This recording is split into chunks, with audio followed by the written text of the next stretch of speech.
Hello everyone, Tony and Wayne here with Genuine Comfort, and today we're going to talk about how soon can you take care of me. So I'm going to turn it over to Wayne, and he's going to talk a little bit about that topic. So a lot of times when your air conditioner goes out on you or your furnace goes out on you, does it always happen on a weekday?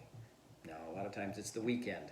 And guess what? Nobody's there to answer your phone or, come out and take care of you right then.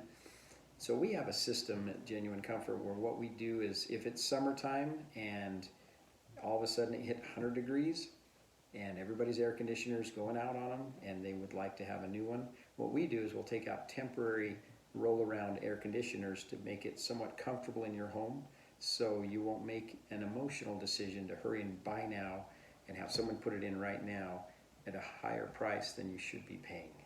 So we offer that service because we want you to make a logical decision and be comfortable in the meantime.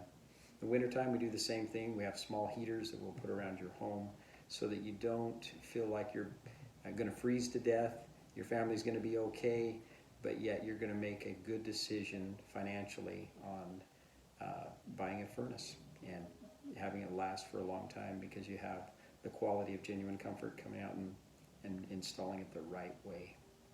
And I like that because, we want to make people not only comfortable in their homes, but comfortable with decisions they want to make to purchase a system. Yeah. So, anyway, Great. thank you. Thank you.